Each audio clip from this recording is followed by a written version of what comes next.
Our story begins and our scene opens with the sound of a ringing cell phone. Vince, will you describe your character to us and tell us what are they doing right now? Pleasure.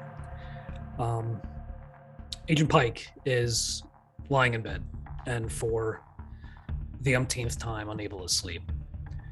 His back rests against the headboard of his bed and he finds himself staring at the chair in the corner.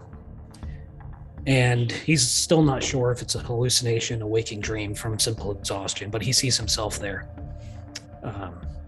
Eyes rolled back into his head, blood seeping from the gunshot wound in his temple, the gun still resting in his hand. And they stare at each other. And he knows, even though those eyes are sightless and beginning to gray with the pallor of death, he knows he's looking at himself, and vice versa.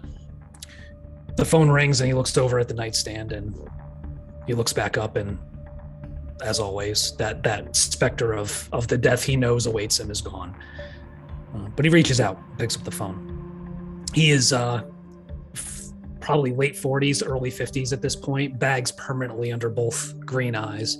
His salt and pepper black hair is more salt at this point, kind of short on the sides, and more salt at this point, kind of slicked back. He wears a simple white t-shirt to bed. He reaches out and picks up the phone. This is Pike. Yeah, it only took you maybe a ring and a half to realize which phone was ringing. And you hear your handler, Agent Foster. I think we have something. Officer Morrison's holding a few people at the address I'm texting to you now, and I need you to get the team together and go check it out. Got it. He didn't give me much to go on, just that it's right up our alley, and, well, he's been good for it in the past. Scene's controlled. No hostile contact? No, nothing hostile. He seems nervous about this one, though, so just get there as soon as you can. Got it. I'll follow up with a status report as soon as we touch base. Bob, what is Wendigo doing right now? He's in a modest 3-bedroom house. He's in his personal office, sitting at a computer, looking over a family tree. In his spare time, he has been tracing back his family tree and putting it together. He's got a cup of coffee sitting next to him. His wife is downstairs setting up her daily chores, things like that. But his phone rings. He looks at it.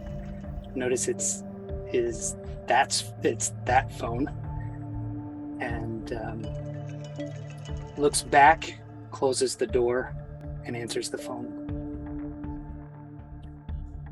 Wendigo. It's Pike. We've got a live one. Any specific details? Not yet. One of our friendlies is on scene, has it under control from the sounds of it, but we need to get there immediately. You've got the address? I do. I'll text it to you. Sounds good. I will be there as soon as possible. Pike doesn't bother saying bye, just hangs up. Wendigo looks at the phone and says, I guess that's how they do it, and puts it in his pocket. What does Wendigo do next? He closes out the windows on his computer, shuts it down, and goes down to the kitchen to tell his wife he has to step out for a bit.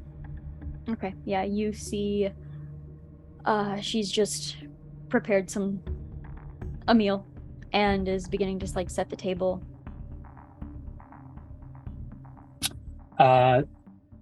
Gene, I just got a call from work. They got a new artifact in that they need some help identifying. They don't know anything about it. They called me in for my expertise. I might be a couple of hours. And I'm sorry that you got this great meal set out for us, but they really need me, so I'm gonna head into work. Go ahead and make a persuade roll for me. 47 under 60. Okay. You see, I mean, there's an obvious face of disappointment there for a moment, but she understands and she nods and comes over, gives you a kiss on the cheek. I'll see you later. Absolutely. He gives her a kiss and takes a to-go coffee with him. So, Adam, what is Agent Cross doing right now? Agent Cross is, what time of day is it? It is actually moving into the evening. It is probably almost dark at this point. Yeah. Agent Cross is still at the office. Is it okay if I say where the office is? If you'd like, yeah. He's at the FBI headquarters in whatever city we're in right now.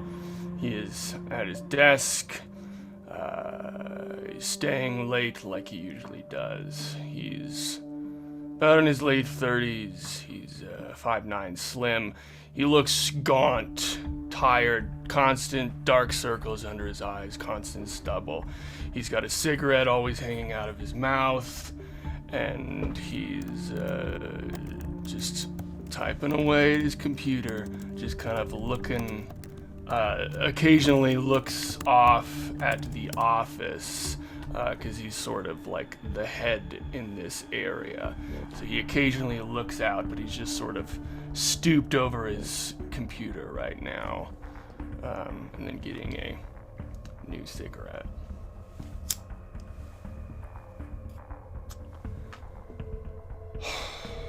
He looks down at his phone, and he sort of flips it over, his normal phone, and he sees a bunch of sent messages to his wife asking how the day's going, how is his son, and there's no responses from her, and that's pretty per usual, and he just flips the phone back over. There's a brief moment of alertness or excitement when you hear phone ring, but then you realize which phone it is. I feel like I let it ring for a while. And I pick it up. Talk. I interrupt something? He looks around at the office. No. We're up. I'm gonna text you an address. Be there in 30.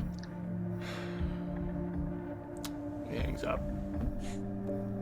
And looks at the text and just takes his jacket off of the back of the chair, gets it ready, and just kind of gets ready to leave the office. He's probably the last one here anyways. And just decides to leave. Goes straight there. All right. The scene immediately cuts to Agent Pike's car pulling up to the address location. It's by the time you get there, it's probably about 9:30 p.m. You pull up and there's a mailbox that has the address kind of painted on it. And you see this mailbox is in front of a really long, unkept dirt road. Potholes everywhere, grass kind of overgrowing. Doesn't look like this road gets much use.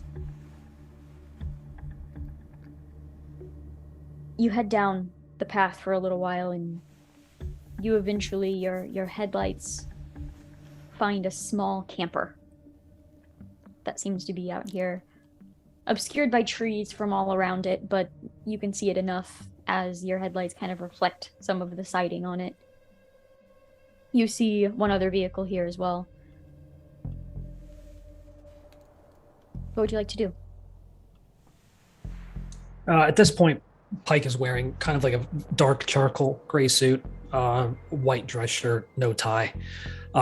He grabs this kind of ledger that he keeps that has like a legal pad inside, his pens, business cards, that kind of thing. And he kind of just grabs that, steps out of the car, and goes to the other vehicle, assuming either Foster's nearby or in it. And he kind of maybe gives the door a little bit more of an extra slam, so if he's inside, he can hear him approach. Sure. Yeah, as you are beginning to approach the car, you do see who you would probably recognize as Officer Morrison kind of step out from Morrison, near. sorry. Yeah. Foster was the handler, yeah. Morrison steps out and he looks nervous, but he looks steady as well. You see he's just in a police officer uniform, and he just looks tired, more tired than he probably should at 9:30. And he just says, finally, he's kind of like looking behind to see if any other agents are coming, but you are the first one here.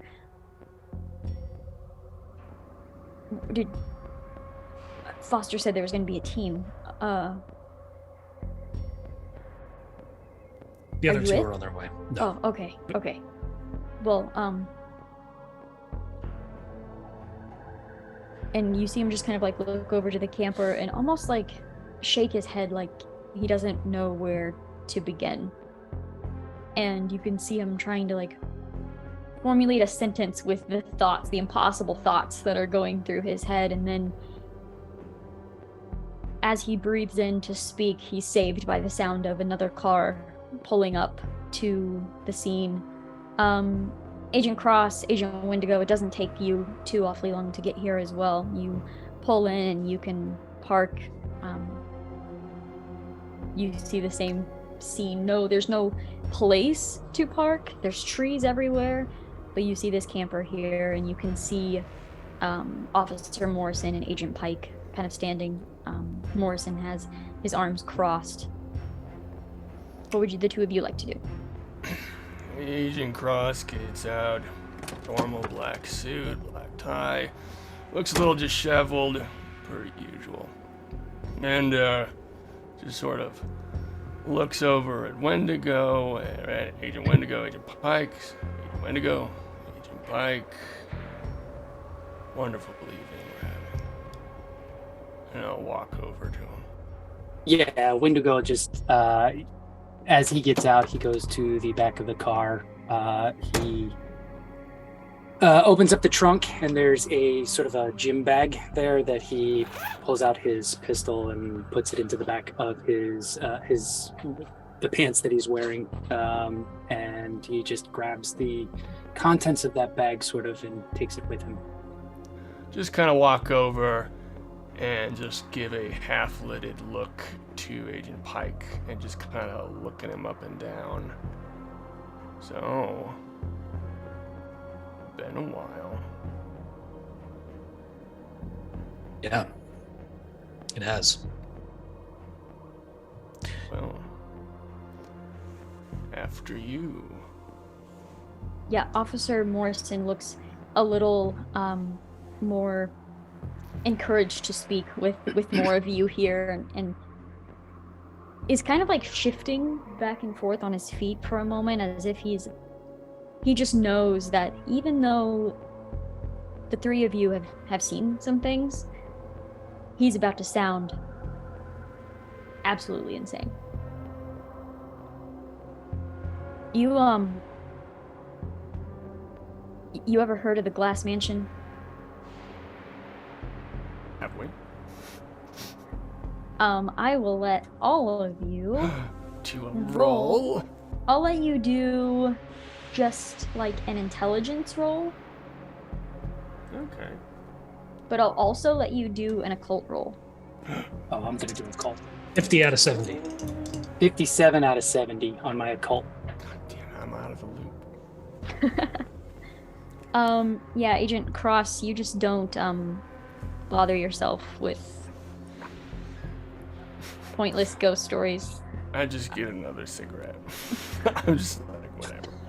But Pike and Wendigo, you have heard of the Glass Mansion in the sense of basically it being a sort of ghost story. Strange things have happened. It's like notoriously just a haunted house of the area, and nobody goes in there. And every time the city has made a move to destroy it, something happened to prevent it. Equipment malfunctioned, lost documents, shit like that. Spooky place. A lot of people just claim it's evil. Local urban legend, right? Wendigo. Yeah, mostly ghost stories. Occasional, weird things happen depending on whether or not they want to tear it down. But nothing that I know of that would involve us. Yeah. Evil, a lot of folks say, don't they? Well, I have some people in there, and he points to the camper. I'm pretty sure they came from the house. Like, the manor was on fire. It was in a matter of seconds. I was in the area, thank God. I responded to the scene and I found them, and I called Agent Foster almost immediately because, well, they're not well. They were rambling about monsters and demons. I can't get too much out of them. This isn't my area of expertise. This is yours, but look, one was pretty badly injured. I had my partner, don't worry. He's cool, but I had my partner bring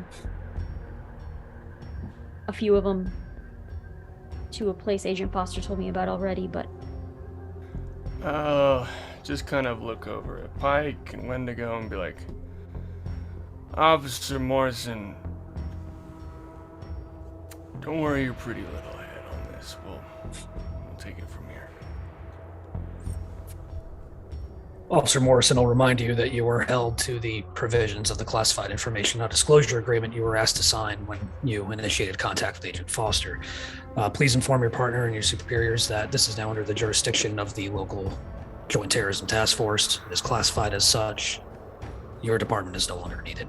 However, I will ask that you remain on scene and provide security while we assess, if you don't mind. We appreciate it. watch for my car. And he goes and walks over, and you hear the car door shut. Think he'll be a problem? No, he's nervous. He's, whatever he saw shook him up. Oh, I guess we'll see then. Wendigo, you feeling all right? Yeah, I'm ready to go. If you guys want me to, I'll hold back a little bit and just sort of take notes while you guys. I mean, you guys are more familiar with this type of thing than I am, so I'll take notes while you guys talk it up. And this is your first outing with this group, right? Yeah, I mean, I don't. Nice. Yeah, Wendigo has only been with the program very briefly, and those smaller things that he's done, they were very small. They were sort of like trial runs. So this is probably his first go with seasoned people. Feel like sort of tap you on the shoulder, kind of like jostle you around, like, don't worry, kid. Agent Pike will show you the ropes. He's real good. And I'll start walking towards the camper. And before you go inside, let's cut over to our Glass Chronicles survivors. Yay. Sitting inside of this camper, your skin dirtied from either the caves that you've crawled out of or the ash from the walls from the burning mansion that you escaped from. What is Peggy doing and looking like right now? Detective Peggy O'Neill is looking moderately disheveled. She has discarded her jumper and hat and vest because they were just black with ash and smelling of smoke. And also because she just wanted to soak in the fresh air after being stuck in that mansion for so long. And she's quite a bit rattled at the look of her. It's almost like not really looking at anything, just kind of staring, trying to figure out what's going on. The last thing she knew was that it was 1922. And now, all of a sudden, it's 100 years later. And she can't process it. And what about Rose? You said we were in a camper? Yes. So a fairly small space. Mm-hmm. Rose is sitting looking quite disheveled, kind of probably rocking a little bit, looking, I mean, already a little disturbed, but also looking around at the tight space and kind of shuffling uncomfortably, and just not really cluing in to much that's going on, just kind of replaying the last hour of her life in her head over and over and over again. Yeah, she's covered in soot, probably a little blood. I'd say her dress is likely a little torn. Hair is a huge mess. Bushy black hair just kind of like out of her headband all over the place, and just, yeah, she's probably not talking, probably not looking anyone in the eye. Likely sitting closer to Peggy, but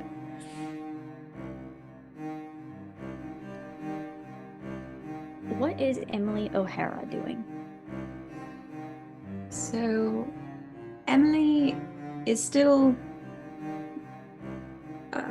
put together a little, but her shirt is filthy, her vest, her skirts are a mess. The scarf that was once beautiful is now tattered, the silks are dirty. She's sitting pin straight in a corner, trying to, in a chair, but in a corner so that she can see everything in the room and there's nothing behind her. And though she's sitting straight and her eyes are red from crying and the smoke, she's fidgeting endlessly with the scarf in her hand and just sort of glassed over, looking into nothingness. Occasionally, perhaps her eyes switch to the other three women in the room, especially if they're moving. She kind of jostles and then returns to her sort of quiet frozenness.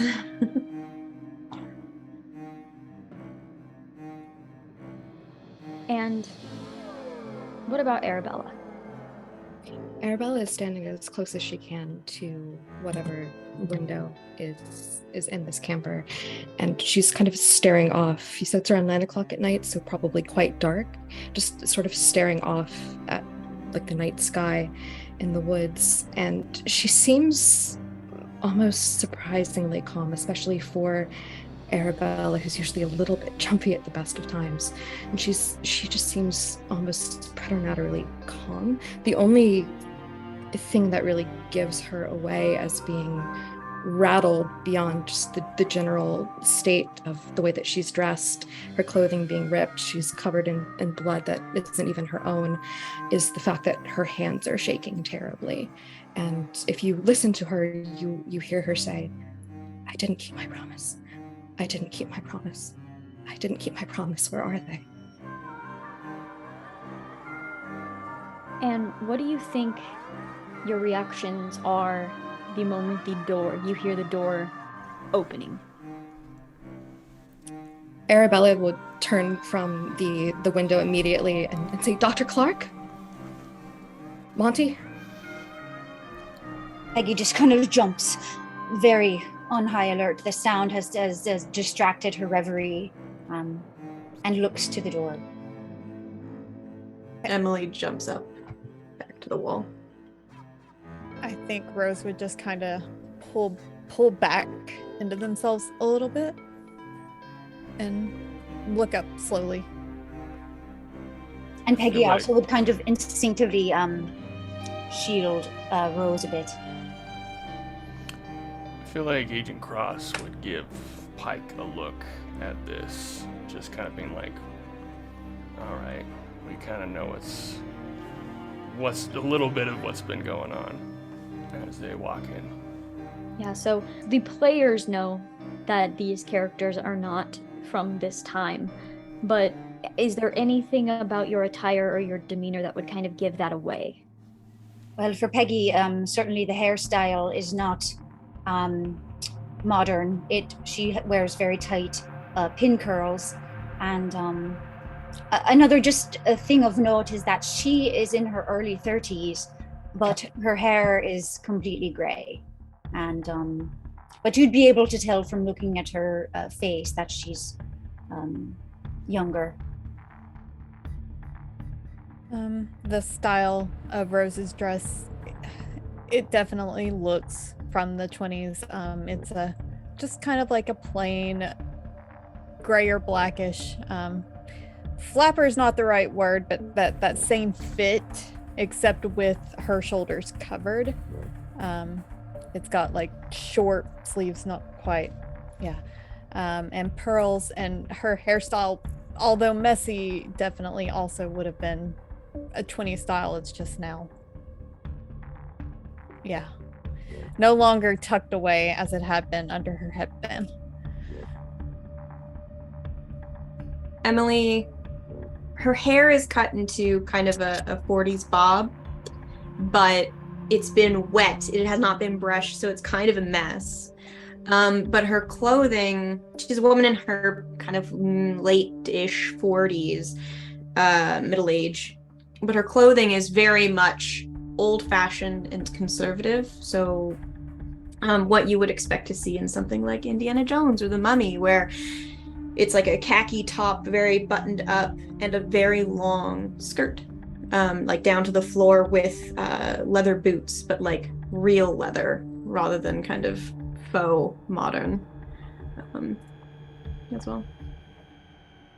Arabella looks a little bit like a character from a book come to life, but she's so sincere about it, or so maybe ignorant to the fact that she does look a little bit comical. She's got her an aviator's hat on, and goggles, suspenders, leather trousers, just completely out of place. She's also carrying a sword at her side, which she just seems so completely removed from her own body that she doesn't even seem to be aware of the fact that she doesn't fit in here. And I think a note for that, any firearms that anybody may have carried out of the Glass Mansion would have been taken by Officer Morrison. I feel like Officer Morrison would have attempted to take the sword, and at Arabella's reaction to it, just kind of backed up and was like, okay. I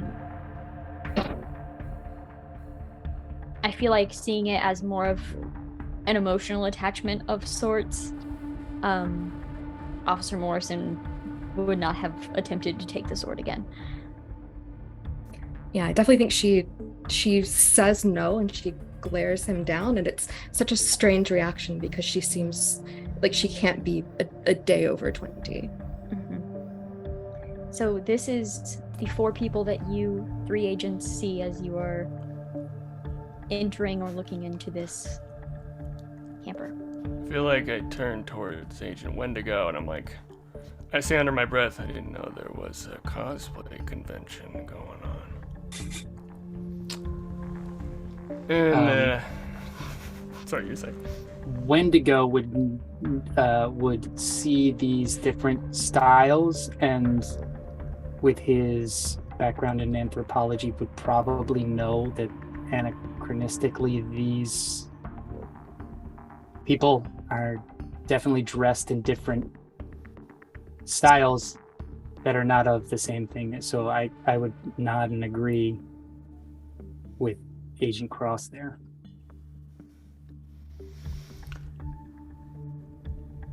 Good evening, ladies. My name is, excuse me, my name is Agent Pike. I'm with the Federal Bureau of Investigation. This is Agent Cross, Agent Wendigo. Can we get you anything? Water? Something to eat? Black coffee. We can do that.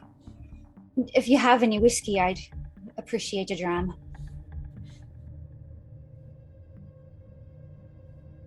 You two? And he looks at Emily and Rose. Whiskey, please. I feel like I haven't had a good cup of tea in 100 years. Would coffee suffice? I'm afraid. You Americans and your coffee. Gin? I'm afraid whiskey will be in short supply this evening, but we'll see if we can get you some when we wrap things up. Fair? Just water then. All right. And he'll kind of poke his head out the trailer and say, Morrison, water, coffee. I'll kind of hold up my phone and be like, "There's an app." At that, Emily Can you looks see very that? confused. Yeah, I like hold up the phone and it's like, I know I haven't been talking to them long, like at all. Can I roll like a quick psychotherapy to see, like, especially with that reaction, like, is this genuine or are we dealing with like a psychotic break? You know what? Kinda Sure. deal? Yeah, go for it. Go ahead and roll psychotherapy. Can I assist? I do not have that skill, but I will be like sort of scanning or examining in my own sort of way. So I think there's a base of 10. base 10% if you want to give it a shot. I did get a 27 out of 70. Nice. Okay. I won't do nothing. Yeah, you can see there's almost a moment of recognition, but only because you feel like it's something they've seen before quite recently. That there's still just like it seems genuine that they aren't entirely sure where that came from, where that could have come from. So, oh, please. Or what it's capable of, I guess I should also say. Wendigo actually set down his bag and pulled out an iPad to take notes on. So this is going to get more interesting for them. Well, look around at our agents and be like, maybe this is a good time to start from the beginning.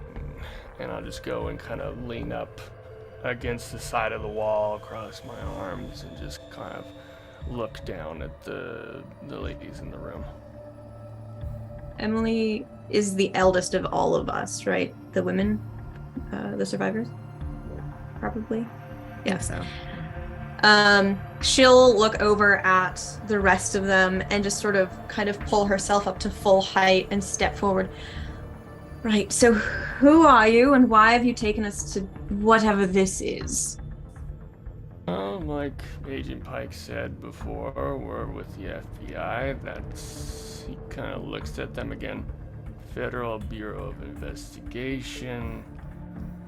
If you haven't heard of it before. What is it that you do? Basically, we're here to help. Help do what? The FBI that I know mostly busted communists.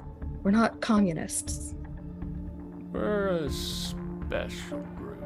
Isn't that right, Pike? We, well, I'll speak for myself. I'm with something called the Behavioral Analysis Unit, and we speak with individuals and try to determine what exactly may be going on in their lives with them and determine if there's any threats we need to be concerned with. You will admit you are a very eclectic group to be walking around as you are, especially outside the Glass Mansion. Right. We're eclectic, but you're the one with. What are those? Those are cellular telephones.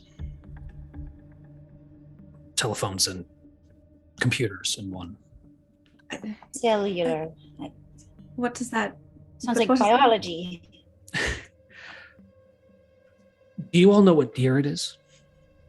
We were told by Officer Morrison that it's 2022, which is 100 Correct. years later than we expected it to be.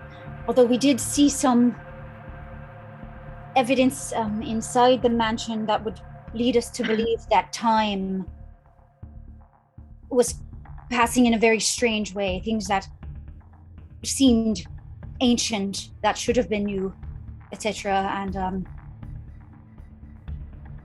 we've also experienced some things that would lead us to believe that reality as we knew it was not exactly natural. And I'm 57 years. I'm not 100 years. Really? Yes. So 1922. What year was it for you? 1965. 1965. It was the And 40s. you weren't in the mansion with us. I never saw you. I never saw you. I saw Dr. O'Hara. We were together for But not a while. entirely. Wait, you were in the mansion. Did you know a man with a mustache, a skinny mustache? Yes, there was a man named Mac. He had a pencil-thin mustache. I suspect he was a gangster of some sort, criminal. He didn't make it out with us. No, we saw him from the window, looking down at us when we first made it out. I don't know why we escaped and he didn't. Can I? Why do you ask? How do you know of him? I saw him from the ship. Well, sort of. It's a long story. But I saw him through mirrors and all sorts of things. Mirror, you said. Yes. There was one of those where we were inside, and it seemed mystical, indestructible. You might not believe this, but anyone who tried to leave the house would be thrown back into the same room through a mirror. And I know Mac was looking into it at one point, as we all were. A mirror. There was. I wasn't in a house really, except for a moment. But there were mirrors in the cave underground. I was in a cave, not a mansion. But there were mirrors and there was glass. You said, but you also said a ship. A ship on a and a ship. cave.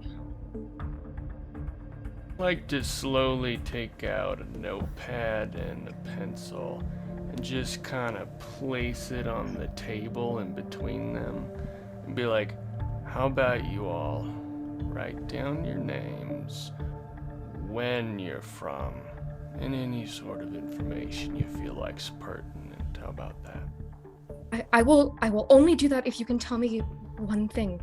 There was a man with me, Dr. Stanford Clark. He isn't here now, but he made it out of the cave. Where is he? I believe he was escorted for medical treatment. Very does quick that mean? assessment. They wanted to check him out, make sure he was healthy enough to be spoken with. We don't want to speak with people who are in any sort of medical dire straits. So he'll be fine, I assure you. We'll He's safe. for surely be along soon to talk with him. He will. Listen, I can see from the looks on your faces that you're questioning whether or not we're mad. I can tell you that I was a detective, and I know how to put facts together and typically the solution is the simplest one when you lay everything out. But I can tell you that I have changed my mind about that after being in that building for however long we were in there. We are not crazy. Something otherworldly has happened. And Carrie, with my psychotherapy, that's still, it's consistent, right? They're not. Yeah, they believe they're telling the truth. They wouldn't believe anything else. This is their truth, and you're not sure if that's a good thing or a bad thing for their mental status. I'll sort of bring up like, right. Do you have any proof of being from these time periods, going through these things of which you claim? I will anything at all that might help us. Look for my discarded vest and then pull out of it a wallet of sorts, and I will show him my identification and my badge. I'm gonna take a picture of it. Oh. Warn me before you flash lights in my face. It's What's the meaning of that? Sorry. It's new, I guess. But what's the purpose? I'll turn the phone around Ah! and show the picture. You think of it like more of an instantaneous portrait, you know? Yeah, pictures back in the day, Bizarre. right? Yeah, camera, just a lot smaller. I'm gonna reach over to Agent Cross for the identification, just to write some notes about how it looks and look at the act. Like when I look at the sort of identification, it's not like a license that we've ever seen before. So I'm gonna write down sort of notes about that and hand it back. Yeah.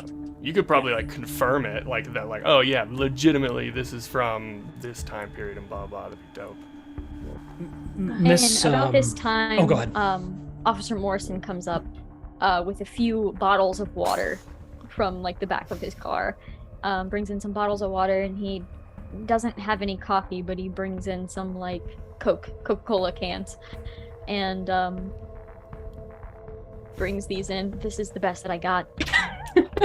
That's fine, Morrison. Actually, I'm gonna grab my thermos of coffee and I'll pour some coffee for Arabella, and I'll hold it to her. I was like, I hope you like it black. That's how I drink it, and I give it to her.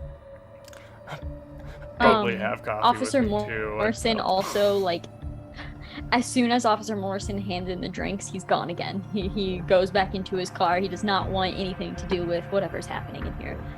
Noping out. If you all wouldn't mind, with that paper, your names, your dates of birth, and any institutions you worked for. Detective O'Neill, you said you were with the Boston Police Department, correct? Yes. Dr. O'Hara, were you with an educational institution, academic institution? A city university in New York. I don't have identification. It was all in my steamer trunk, but I don't know how far we are from the city, but my photo would be there. I was tenured. My portrait was in the archaeology wing. God.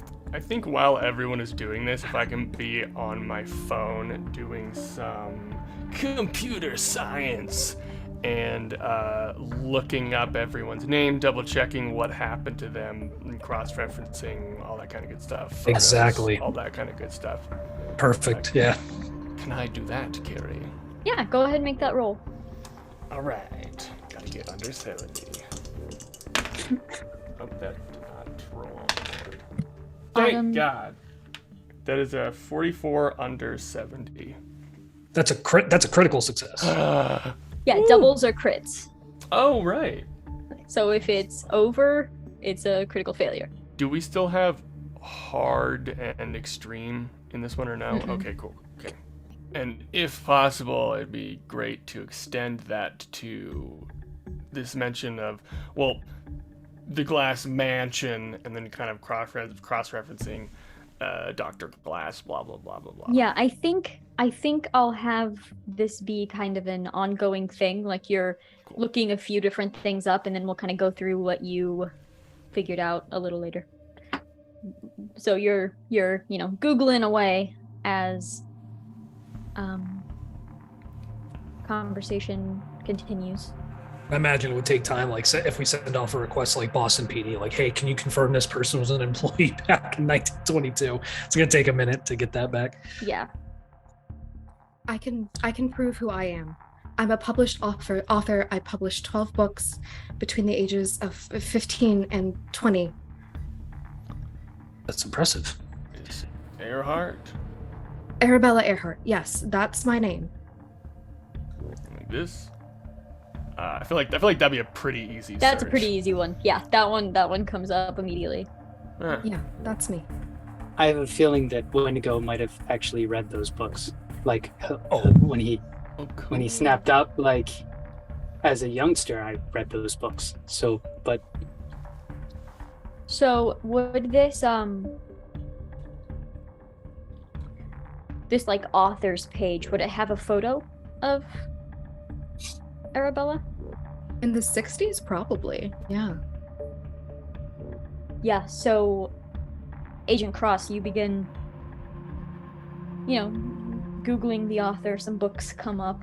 Like, that's great, You have the same, you claim to have the same name, awesome, cool. You're like clicking in and go to the, basically about the author section of the article, and you see a picture almost exactly like the person that you are seeing sitting before you.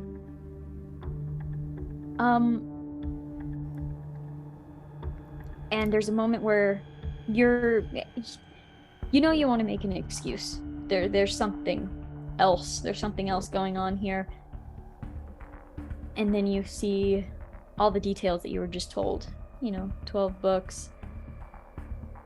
I'm gonna have you make a sanity roll for me, but I'm gonna give you a 20% bonus to it. I mean, 11 years of experience, baby. So I guess I just have to roll underneath my current sanity score, Yeah. I think. Okay. Honestly, it'd be pretty easy. Oh, hell yeah. So currently I have 85 sanity. Very sane. And I got a 59, and that's not even with Okay. The 20. Yeah, so you're seeing how easy it is to get this information. Anybody could look this up and know this. It's weird. I mean, it's definitely weird. This is a weird situation, but it doesn't prove anything. She could be anyone. I disappeared, or whatever happened to me happened in 1965. I was with a person named Iris Belrose. She's an heiress to a massive fortune. My sword is her sword. So you all went into the Glass Mansion, or at least Miss Detective O'Neill, Miss Claythorne, in 1922. Dr. O'Hara, you were on that boat in the 1940s. Miss Earhart, a dig site, correct? 1960s. And the common denominator here is Mr. Glass and mirrors. Yes, Mr. Glass, well, we thought, invited us to the mansion to investigate a disappearance. I was not going there on an official capacity, though I did alert my partner that I was going. And when we got there, there was no Mr. Glass. In fact, there was no one. And it seemed that it might have been some sort of a trick to get us to go into the mansion in the first place. It was 1922, not 40s. That was a Jacinta O'Hara problem, not a Emily problem. Yep. I also wrote books, and I taught besides the portrait. I don't know if we didn't really do author's photos like you did, Arabella, but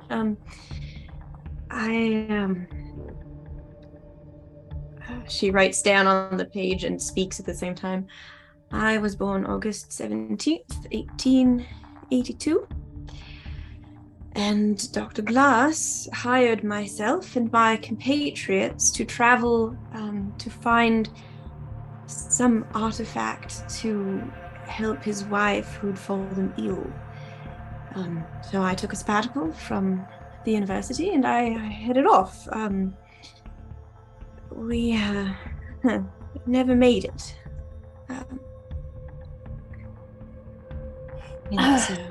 Did he mention what that artifact was? No, but my speciality is the occult. I've done numerous dig sites all over the world looking for strange things, and from what we experienced, it was something to do with the old ones. Dr. Sanford Clark would also be able to verify that. He's one of the gentlemen that was taken for medical treatment. All this talk of published novels and books has gotten Peggy's attention, and she says, "I'm sorry. I know this seems like an out of place question, but have any of you ever heard of an author by the name of A.M. Christie, or perhaps Agatha Christie?" Of course, and she's quite Of famous. Movies have been made about her works. Motion pictures, moving images with sound on screen. Well, famous to say. Isn't that just like her? I'm sorry, I knew her and we had a falling out, and when I entered the house I was carrying her first book that she published and I just was curious. Thank you. Carrie, before Yes. Arabella got into the hot air balloon with Iris, I picked up a piece of glass, and I think I was holding it so tightly that it cut into the palm of my hand, but I think I probably would have hid that if they took my gun. But can I take that piece of glass out and show it to the agents and say, this is glass that I took from the cave, from the mirror. One of the mirrors that I had to break a mirror in order to get out of the cave. And you can see that it's still got blood on it, and it's Don't look into it. No one look into it. Okay. What happens if we look into it? It's not a glove. It's not safe. You got a little bag. When you say it's not safe, what do you mean? Put it in there. All of us had harrowing experiences, or looking into the mirror, we would see something unreal. Someone who couldn't be there, someone who was dead, ourselves being dead. It drove many of us to the point of insanity.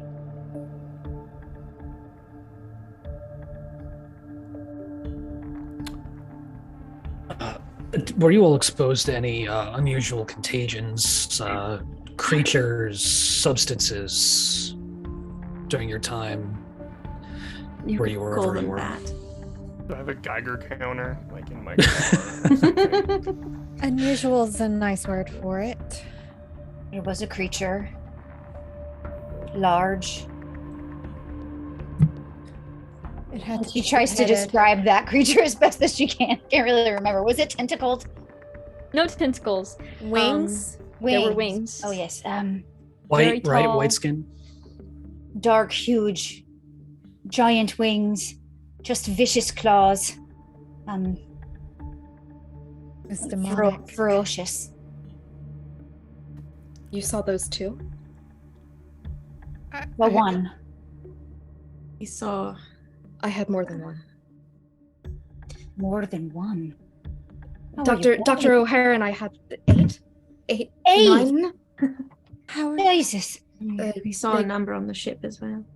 We barely survived one.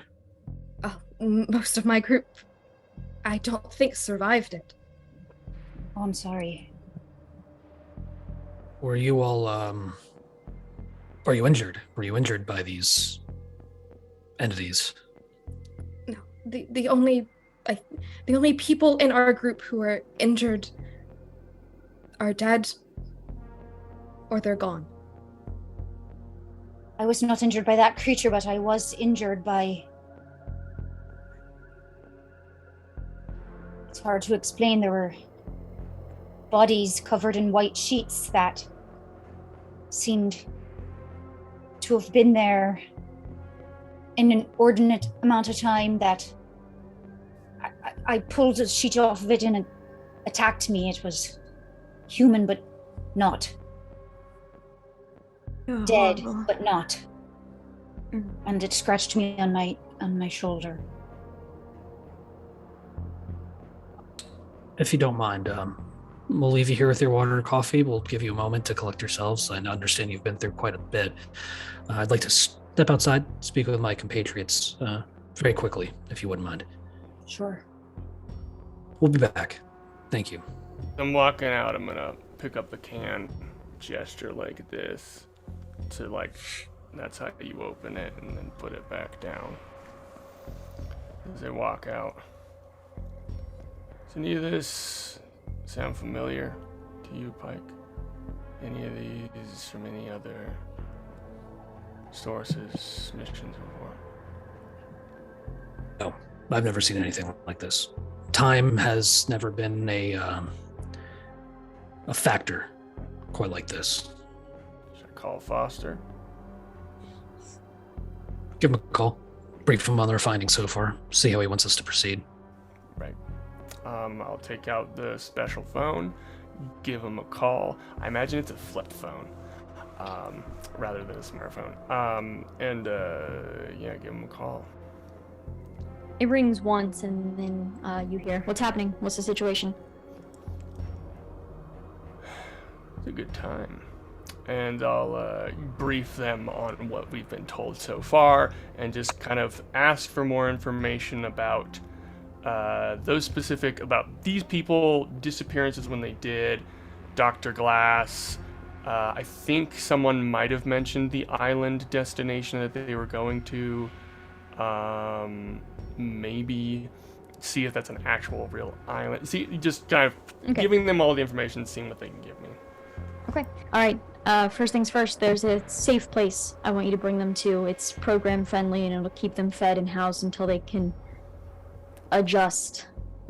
Mm-hmm. It'll keep them safe and out of the public eye for the time being, so do whatever you have to do to get them there safely. I already sent the other car there, so they should have at least familiarity to meet up with. I'm sending you the location now, and be careful when you hear the line go dead. Will do. And shuts the phone. Tell Pike and Wendigo what's what, and I guess wait for the information. Okay. The moment they stepped outside, what did the rest of you do? As the camper door closes and it kind of goes silent, you hear the mumbling of talking outside, but you're not really able to make out what's being said. They think we're crazy. I can tell. That one is rude, no? I've had students like that. They're a pain in the... Mm-hmm. I don't have it in me to argue with them. Are you doing all right, Rose? Yes, are you? I'm hanging in there. I'm grateful that we're together. I hope Ezekiel's okay. I know. I'm really sorry. It's been a long night. It's really, well, I don't want to say it's nice to meet both of you, but I suppose as pleasant as it can be under the circumstances. Rose Claythorne. Arabella Earhart, and you might not have it in you to argue with them, but I think I might. And Arabella will take a sip of the coffee and kind of expects but she doesn't. It's actually not that bad. All right. And she'll set it aside and go to the camper door and start knocking on it very, very loudly. Open the door. Actually, Pike will reach out Okay. and kind of stop him first and say, and look to Wendigo and say, "What's your assessment?" Let her knock. And he's kind of distracted by the knocking, but he said, "I'm more interested about this artifact, this mirror that seems to tie them all together." Put it in a baggie, and I guess I'll hand it over to you. Yeah. I'm not going to look at it, but I'm going to grab the baggie, and I'm wondering if there's any history behind it, or a sort of an occult meeting with the mirrors and stuff like that. So I think that's probably the best avenue to go through. If we're gonna go through that way, we could see how the mirror ties in with the house. They certainly ties in with all three of the stories they've been telling today. Good.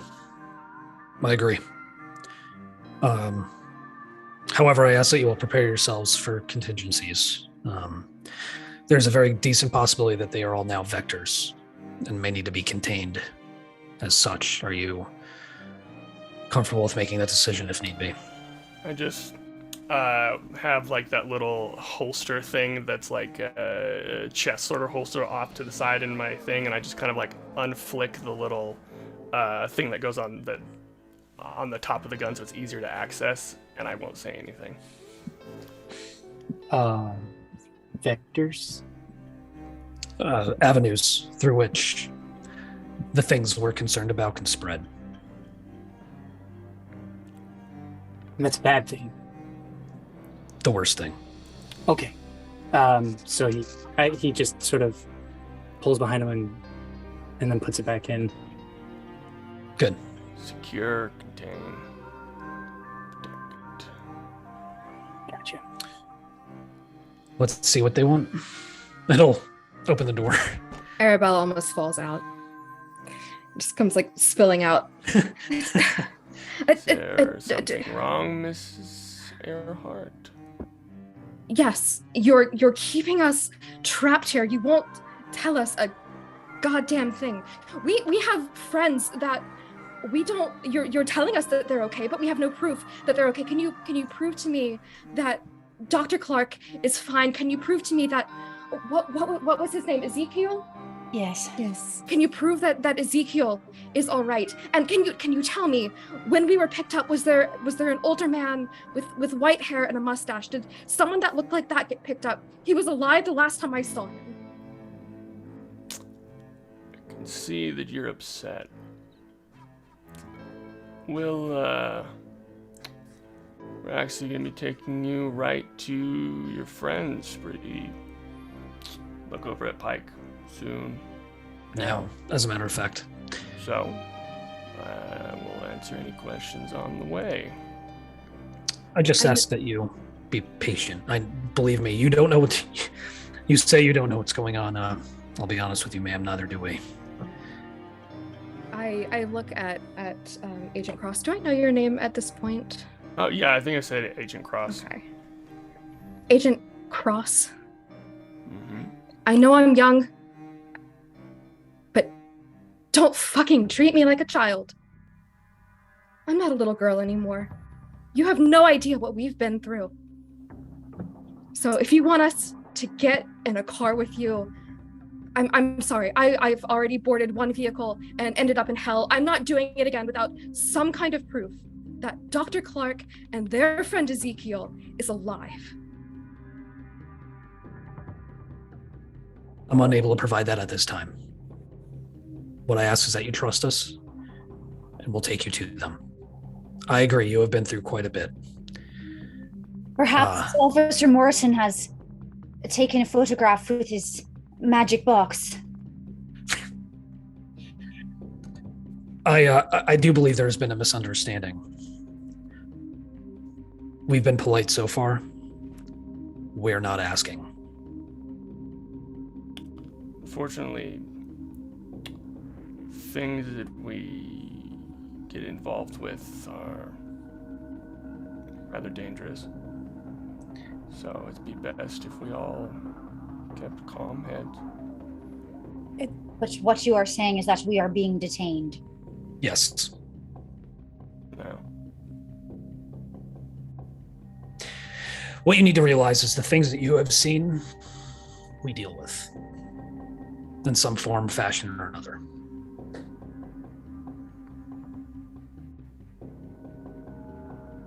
This is what we specialize in. I can't go into any further detail than that, but situations like these are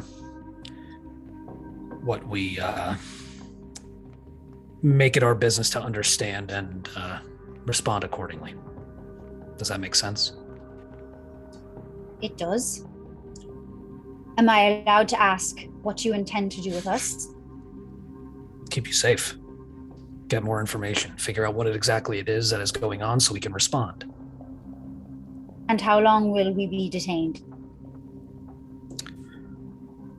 Honestly, ma'am, I can't answer that because we don't have any notion of an understanding of what exactly is going on. Time issues are not something we have dealt with in the past. Vicky, where would we even go if they didn't detain us? It's true. I don't know if my house would even still be standing, and most likely be occupied by someone else. We don't have any money, friends. Dr. O'Hara, you've been quiet. Are you amenable to this?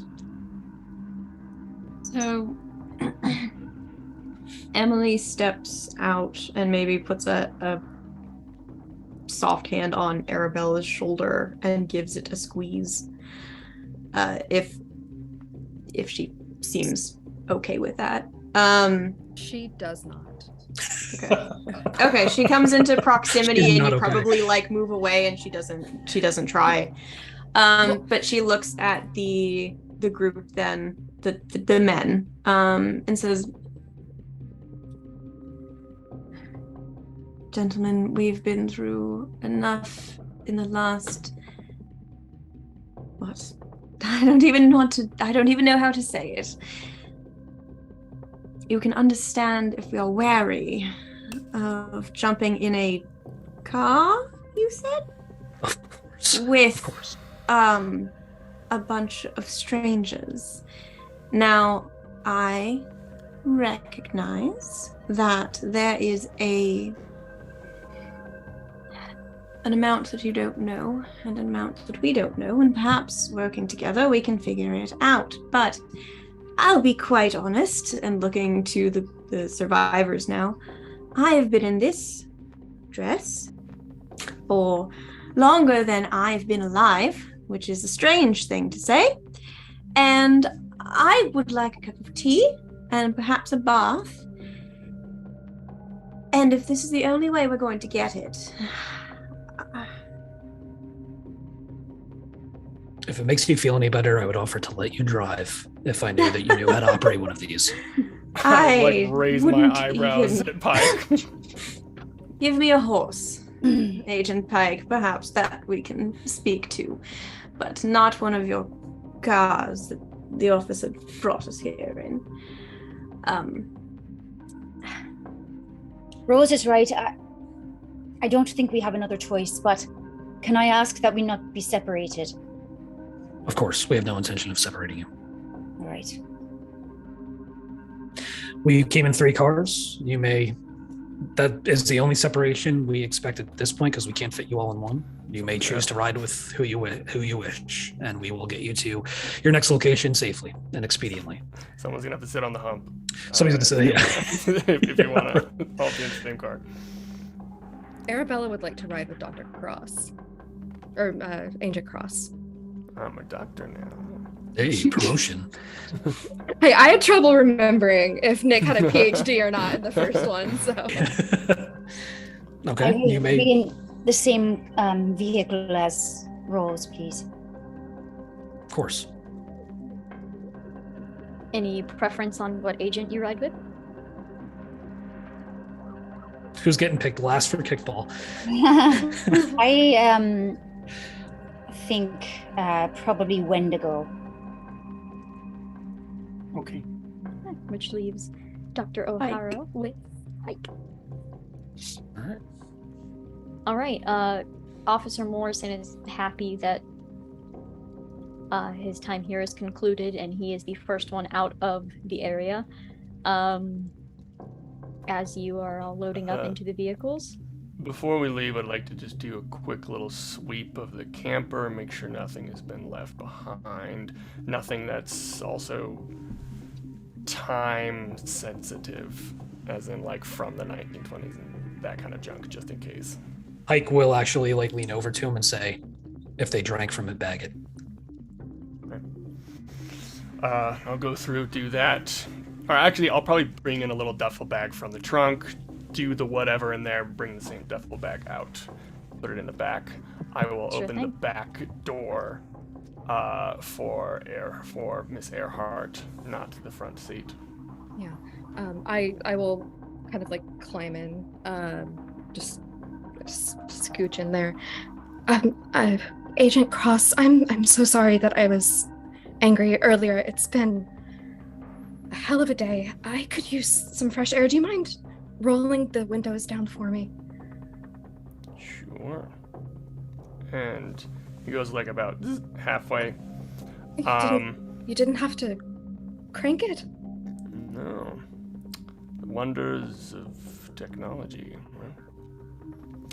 And I would say on the little visor, you see a picture of like a woman and like maybe a 3-year-old boy, and he flips up the visor before starting the car. And he probably rolls his windows down a little bit because he is constantly smoking and likes to be at least a little bit nice to those riding in the car with him. Yeah, as soon as we've hit the road, I don't know if you want me to do a check for it, Carrie, or like a sleight of hand, but the second we've hit the road, I'm going to lean over, grab that cigarette out of his mouth, and throw it out the fucking window. Honestly, I think she's just be able to do it. Okay, yeah, sure. If you don't want to contest it, you weren't expecting it at all, so yeah. You throw it. Take out another one. Put it in my mouth.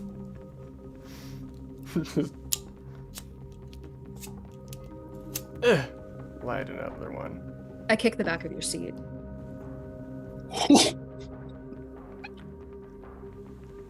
Miss Earhart, if this is gonna be a problem, it's better for both of us if it's not. Oh, I'm so sorry, Agent Cross. Did I kick the back of your chair? I'm so sorry about that. Didn't mean to. So you write books, huh? What are those like? Well, you can apparently look it up in your little, what did you call it, magic box thing? So you probably have a better idea of what I wrote than I did. You can find it in the tween section of your local library if you're interested. You have kids? Miss Earhart? No. Well, I do. And a boy. A little boy. You see, and I want to make sure that I make the world a safer place so I can go home and see my boy.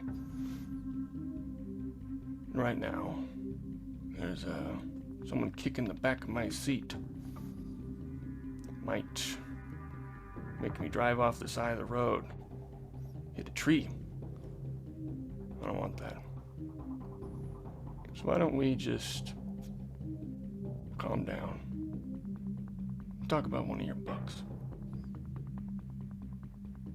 What makes you think that I don't want to be dead, Agent Cross? That you don't want to be dead? I don't Maybe. think I understand the question. Maybe I'm already dead. Maybe I was dead the second that I made it out of that cave. So maybe I have nothing to lose.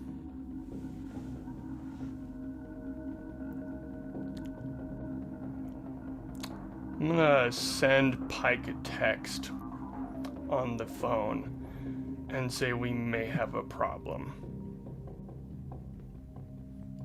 But I'm gonna keep driving for now.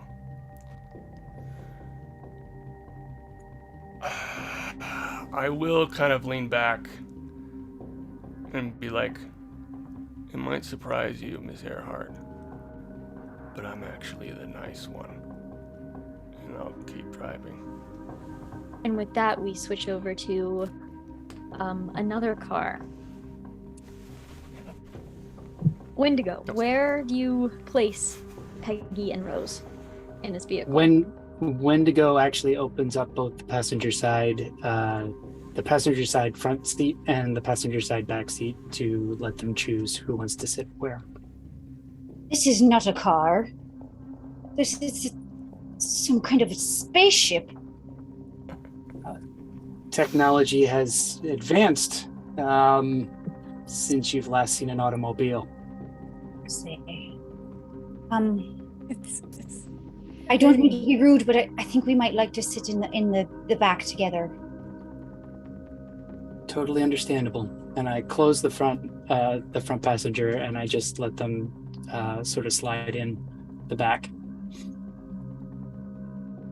Rose does so hesitantly, and the moment the door closes, kind of starts rocking a little bit again. Peggy, I'm sorry. I'm sorry I lied to you. Oh, Rose, you don't need to apologize. I have a history of being over-trusting when it comes to young women like myself. I shouldn't have made you out to be something that you weren't, and I see now that whatever you were trying to do, you're a good person. You've helped keep us all alive, and it's forgotten. I'm grateful to have you here, and I'm not. Don't spare another thought about it, is what I'm trying to say. I didn't keep all of us alive, though.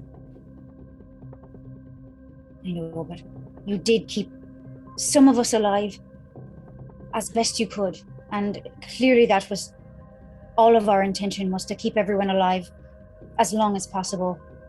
And I think at this point, whatever you did wrong was 100 years ago. Surely that's long enough to forgive yourself. I suppose you're right. And then she will look up at Wendigo and say, Agent Wendigo, I would like you to be straight with me as much as you can. Do we have any reason to be afraid of you? Or are we in any danger being with you? Wendigo says no. You are not in danger.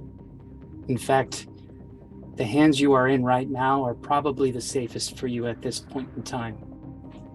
Given where you've come from and what you've been through, these agents and myself are probably your safest bet in this kind of crazy world you've stepped into.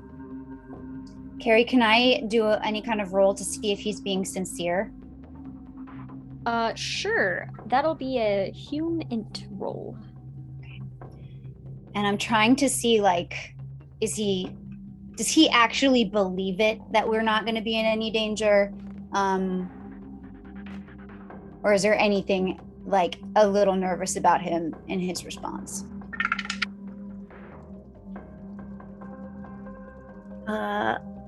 I got to 68 under 80. I will say, especially with Peggy's background and experience, Agent Wendigo looks a little nervous, but probably not because he thinks he's lying to you. Right. long are we gonna be in this for? How long are we gonna be traveling? How close is the safe house? Like half an hour. Okay. You can practically hear her counting down the minutes in her head as she rocks. Is there anything I can do to make the ride more comfortable? We could play the radio. Can you make it bigger? The vehicle bigger? Yeah. Yes. I can move my seat up a little bit. Might give you a little extra room. And they hear the a woo, as the power is moving forward, and it gives her a little leg room. Oh, thank you. I just kind of grab Peggy's hand and just keep rocking. Peggy will squeeze back on Rose's hand and place the other one on top, and just look at Wendigo in the front seat and say, Agent, I'm going to ask you to look out for us and do your best to do the right thing by us. I will try my best to do and keep you safe. On that, I do wait a couple minutes, and I do have a question for the two of you. It seems like you two were the first to encounter this mirror. Could you describe the mirror to me? Oh, it was beautiful and intricate, but old even for our time, and solid gold. Correct, Carrie? Solid gold. Solid gold.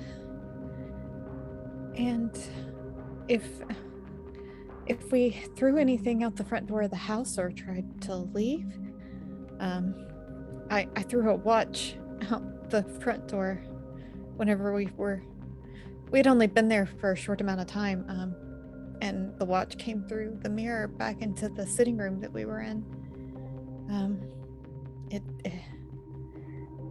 Sometimes if you looked in it, we would see weird, strange things, things not of our time or not of our world. It was a beautiful mirror, though. It was immovable. There were several of us trying to push it aside, and it wouldn't budge. It seemed that the force we were applying should have moved it, but it just wouldn't. And it didn't seem to be affixed to the wall, but it still couldn't be moved. We were at the end able to break it, but it was unusual in that way, aside from being sort of a transporter. And I mentioned my friend Agatha. At one point I looked in a mirror that wasn't that one, but another one in the house, and I saw her face clearly, and then it was gone. But things like that kept happening to everyone, not just one of us. In any mirror, not just this particular mirror. That's right. But this one was the only one that seemed to have this strange power of transportation. At this point, Wendigo, where did you put the bag with the glass shard? He probably would have put it in the duffel bag that's in the back. Okay. Stop it, Carrie. Mind, speaking of which, that tiny mirror up above your right shoulder, would you mind covering it up? I Uh, find them distasteful now. this one, and I don't even know what I would grab at this point to, but sometimes they can like sort of slide off. So I'm just gonna slide it off and put it in the passenger seat. I thank you. You're welcome. And at this point, we swap over to the third car. Yeah, Pike opens the front passenger side door for Dr. O'Hara. Yeah, she sits and turns and lifts her legs in and just kind of sits, just primly in the seat. Start driving. It's quite different from the automobiles of our youth. Well, perhaps I can't say youth, but it's quiet, very quiet. Bit thicker, bit more durable. Yeah. Durable. She taps on like the plastic trim. The ones when I was a girl were made out of hard steel. I don't even know what this is. I feel like I could put an elbow through it. Inside's a different story, but yeah. So are you the one in charge? You seem to be bossing the others a little. You could say that. Yeah. You've been doing this a while then. 24 years. Is this the strangest thing you've seen?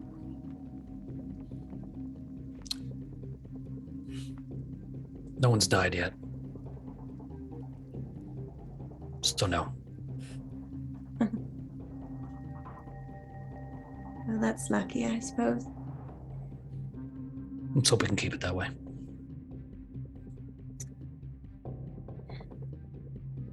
I'm glad the others have at least some commonalities of people that they were with. I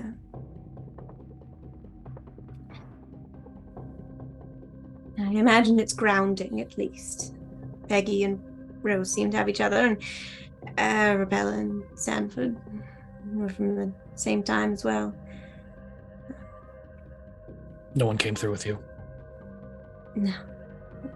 Two of them drowned. One was ripped apart in front of us, and the other, she made it out with me to the cave, but she didn't make it. We spent no time and all time together trying to survive. And in the end it got her, whatever it is, whatever that bloody thing was. I'm sorry.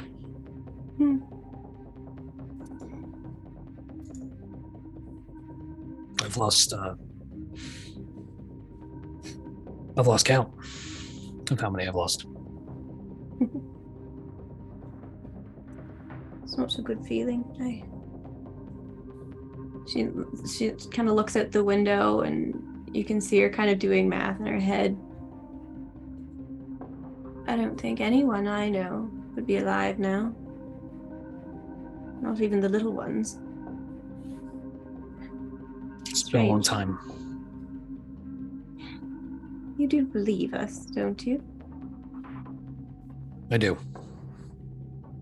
I didn't at first, but I do now. What changed your mind? As they say, the devil's in the details, right? It all added up. That's good. I saw some strange things during my work. Things that I could never explain. Certainly things that I brought back to America, and some of my colleagues thought was poppycock, and it's not a feeling I revel in. So I'm glad that it adds up for you. Yeah. Yeah. I'm guessing if at some point his phone vibrates and he gets the text from Cross, he'll kind of take out his phone, look at it, just being very careful, of course. Driving and texting is bad, folks. And he'll just respond with the thumbs up kind of reaction to the text and just kind of hold it and slip it back into his pocket. Those things are remarkable. A double-edged sword. The more information available to people, the more they can mislead themselves with it. Available. I thought it was a telephone. Oh, Dr. O'Hara. All the books and all the libraries in the world are on this little thing. You're kidding. I am not. Do you think mine would be on there? I know they're old by now. I'm sure the young ones have gone far and beyond what I ever learned. But he'll kind of pass her the phone, like, and just kind of get enough to where the keyboard is available, so the keys are there, and say, Google Books. Go ahead and type in your name. She just kind of pokes at the screen very carefully. Right, I've typed in my name. What do I do? Okay. She does it, and she just, I presume it would, yeah. Oh. That's fascinating. I wouldn't, does it mean people actually look for it, or is it just they put everything on there and, you know? Well, it's I can't say for sure, but I would assume, yeah, folks have looked up your work before, used it in their own research, used it in their own studies. Yeah. Emily, Yeah. go ahead and make a luck roll for me. Ooh. Okay. Where's my dice? Okay, which ones we're using? A gunshot rings out. No. Yeah, right. Jesus Christ. I'm just waiting. I don't know where my luck is, but I know that I failed. Oh, yeah, it's just a 50-50. Oh yeah, then it's an 88. 88. Ooh. Yeah. Okay. Yeah, no. So you're looking, you can see various like articles about your publications. You can see articles about where you worked. As you are kind of looking at these things, you see one headline that talks about your disappearance. And it catches your eye for a moment. You read a little further. It doesn't mention a ship. It doesn't mention a trip at all. It just mentions that you stopped showing up. Missing, presumed dead. I think as she's looking at missing, presumed dead, she puts the phone down. I presume there's the console or something, and kind of sits back. And looking straight ahead, she says to Agent Pike, "Do you have a family? A partner, children, anything?" One ex-wife who hates my guts and a son who's not far behind.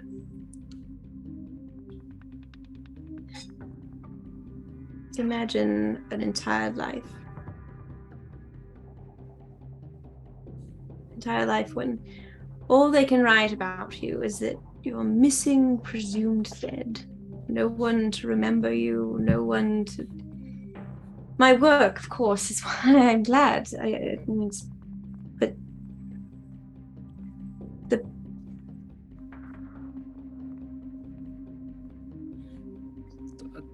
Dr. O'Hara, would you mind if I offered to put things in perspective for you? Of course. All those things that you saw and experienced, they're symptoms of a larger disease. You see those stars at night? They don't care about us.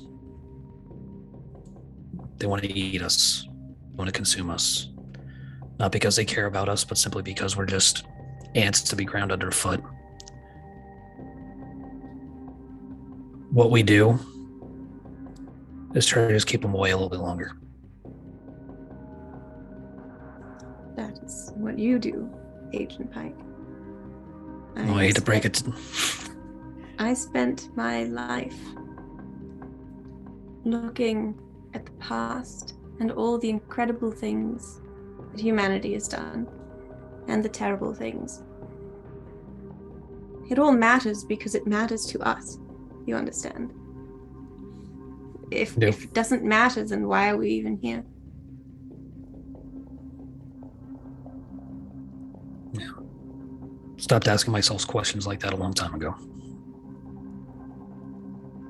I'll be driving for a while and then sort of look into the rear view mirror and be like, so, like that sword? I suppose you could say that it has sentimental value, sure. You know how to use that thing? What do you think, Agent Cross? What's your read on me? Just making conversation, that's all. Maybe instead of interrogating innocent women, scaring innocent women, maybe you and your fellow agents should be, I don't know, out investigating what remains of Mars' core? We're on that. And I feel like I just kind of gesture with my phone. Nicole Mars shot an innocent person in cold blood in the head who was alive. Nicole Mars led an entire group of people down into a cave, and most of them didn't make it out. Are you on that? You like fishing? I like fishing. Do you take your son fishing, Agent Cross? Not yet. He's too little. But it's nice. Relaxing. You do fishing? I don't do fishing. No. What do you do? Well, to tell you the truth, I'm not sure what I can do anymore. My hands haven't stopped shaking since... So, who knows? Maybe I can't even fly anymore, Agent Cross. You know, it helps me with that. I gesture to the cigarette pack.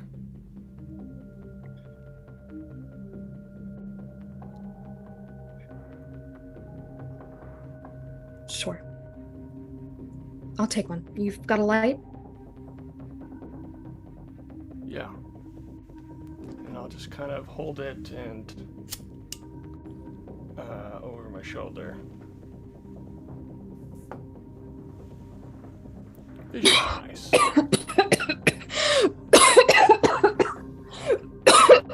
Oh, God. Oh, I should have taken that up in the 60s.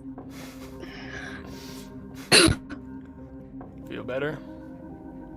Fuck you.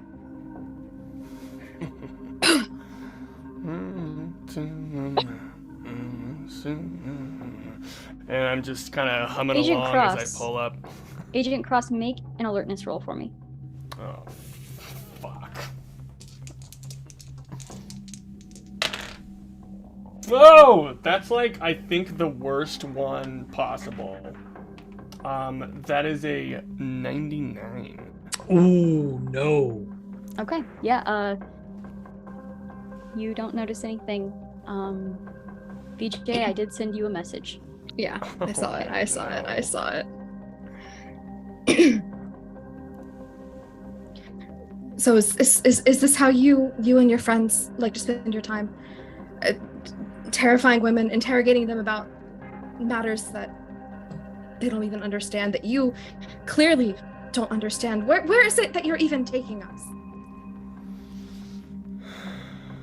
been told by my handler that we're taking you to a safe location, and that's really all I know. And it's not a pastime to frighten women. It's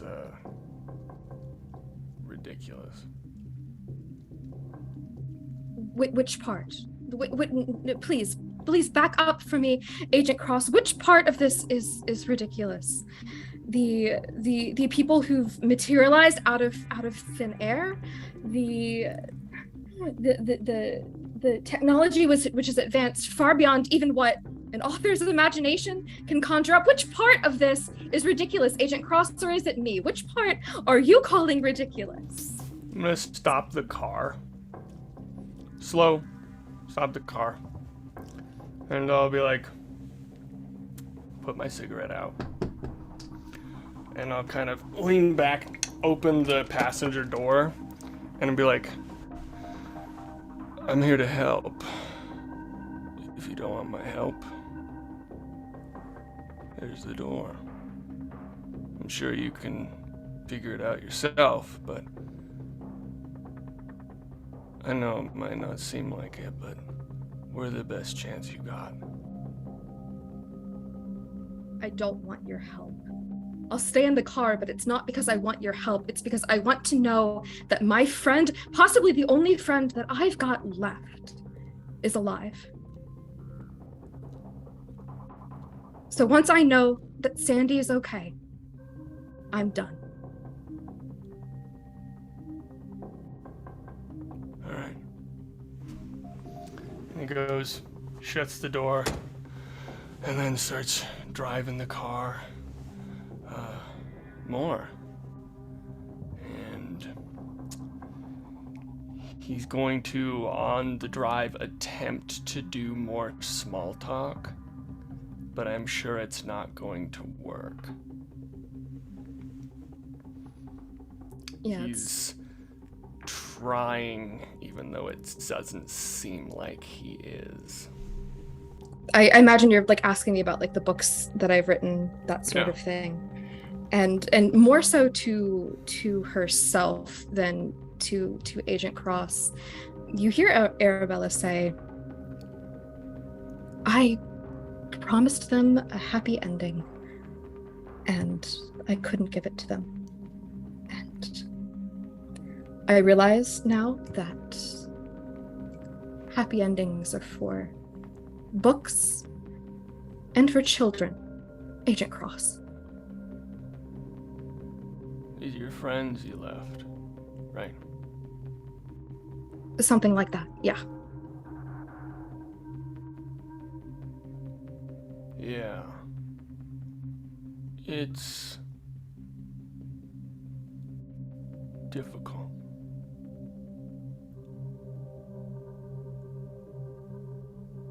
Easier for others.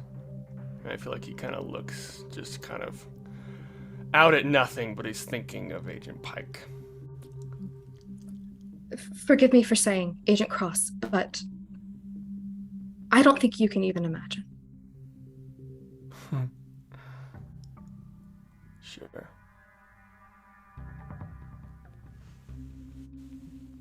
And Arabella will just settle back in the car, arms crossed, just not even attempting to continue any sort of conversation, even small talk with Agent Cross. I'll go to the oldies radio channel. I flip you off in the rearview mirror. I think the remainder of the journey for Peggy at least would just be quiet, looking out the window at everything that's new, that seems so foreign in this strange new world that we're in. I think quiet contemplation of that. I think after some silence, Emily will ask Agent Pike, while she's still kind of looking at the window, tell me what's changed. She turns to him and says, since 1922, what's changed? besides everything? The world has gotten a lot smaller, but a lot bigger at the same time. These little phones, the things they give us access to, they bring us closer together, but whatever rifts that existed just get wider every day. It's more dangerous. People are worse, more willing to hurt one another.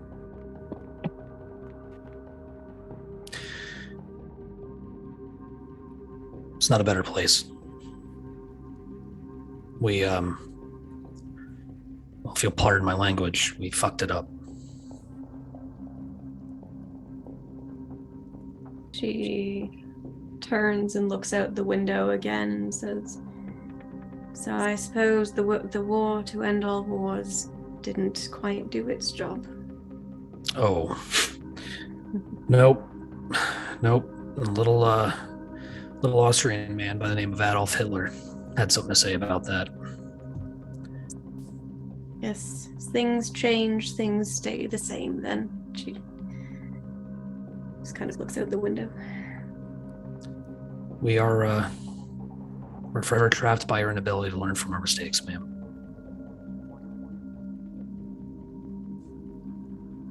You, didn't call me Paul. Paul? All right. Fuck. Well, I would like to say it's a pleasure to meet you, but perhaps under different circumstances. Yeah, not these.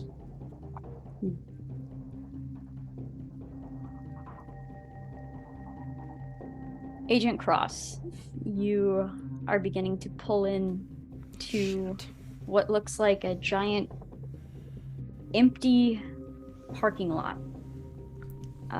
There's some sort of, it looks like abandoned warehouse or facility. Oh, God, It doesn't look like it's well. used. And it oddly enough looks Fuck. out of the way, in a sense. It's not the way to get into this parking lot. You kind of had to go around a few things to the point where it's not seen from the road, really, from the main road. It's just kind of easy to look over, easy to overlook. Mix those up. As you're pulling in, you see only one other car. If you had to guess, it would be the vehicle that transported the other survivors here. You see that car, but as you are pulling in and getting closer to it, you look up and you see the name of the company in large block letters. You see Mars Corp. I'm gonna not stop the car. And I'm gonna... Can I do an alertness check again to scan this area now that we're here? Sure. 'Cause yeah, boy, gotta check this out. Oh, that's a good. 43 under 70. Okay.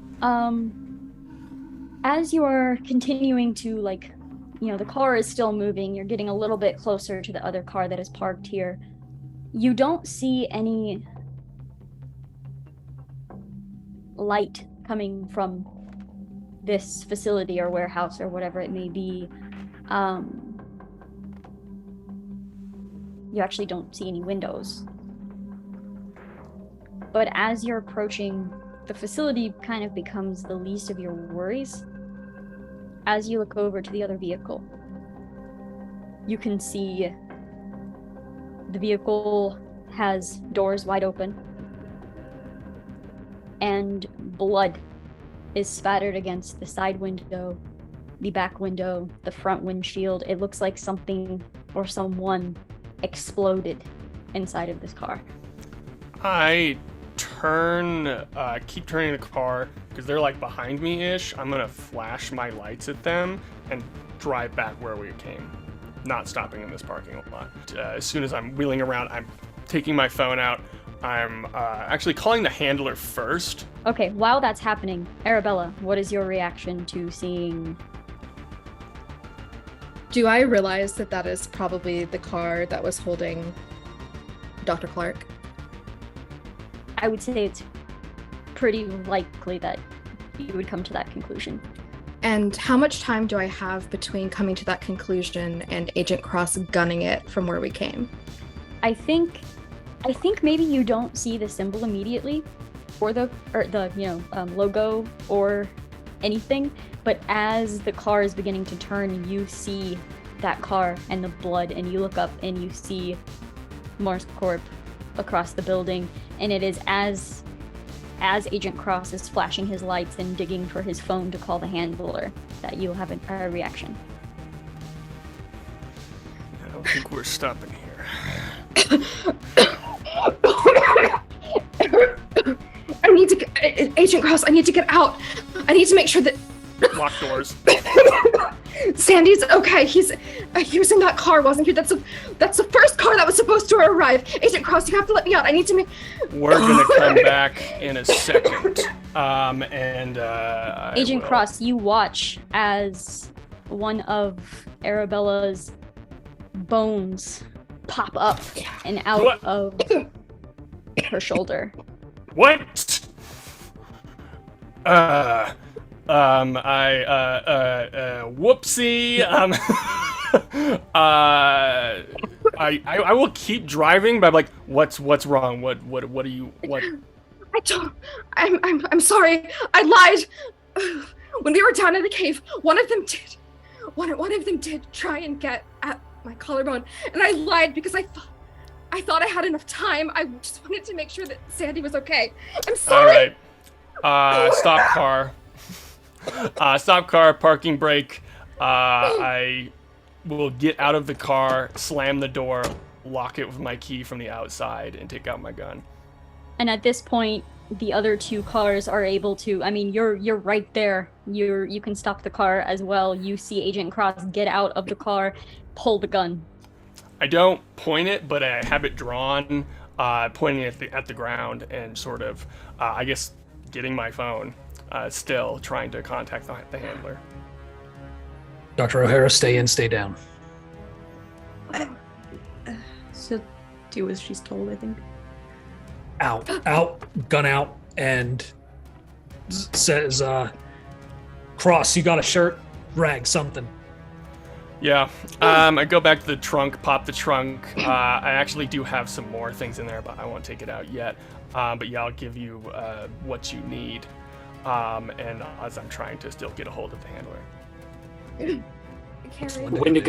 Wendigo is stopping the car, and he's going to turn around and look at both Peggy and Rose and say, whatever you see, it's only to protect you. I made a promise, and I assure you that is happening.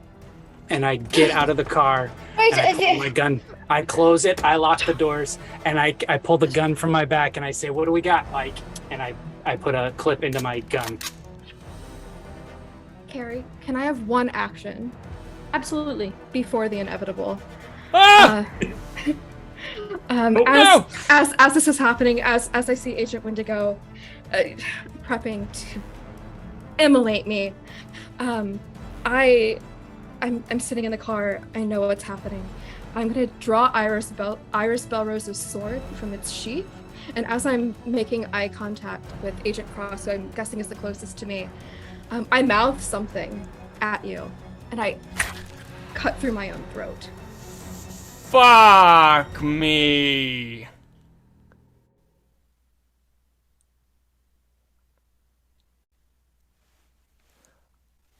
As the I feel like three I was agents, opening the trunk. I gave him the thing. I saw that, and I opened the trunk to look back in the trunk once I saw that. Just taking a minute. yeah, the other two agents, you're staring in at the car as you see Arabella's body just slump. She compromised? He stares for a while. And, Cross, is she compromised? Yeah. Lighter now. Slam. Well, yeah. I guess I'll get that out. Give you the lighter. Probably have an empty gas tank, or a half full one, in the trunk of the car, and hand it over, and I'll start helping. Yeah, if I can, carry gas cap open, rag in, light rag on fire. Yeah. Or taking things out of the trunk of my car. Yep. I'll walk over and help him gather his things to put into my car, because I'm guessing he's coming with me. Yeah, you take out like an AR-15 and a couple of like body armor and things like that. That duffel bag and all that kind of stuff, and moving that over to there. Emily would not know how to open the car, but she sees you start to burn this car, and she guesses what's happening, and she starts to scream and bang on the window. And just scream Arabella's name. Peggy, what are they doing? I don't know. It looks like the car ahead is on fire. Oh, did they lie already? Are they going to kill us all now? Be alert. I like start trying to open the door.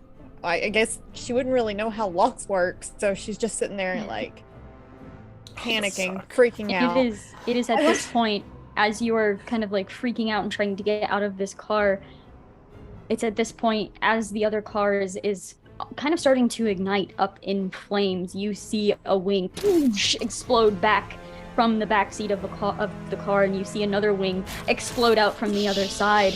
You see bones jutting out of this creature as it sits up now in place. There's nothing left of Arabella Earhart.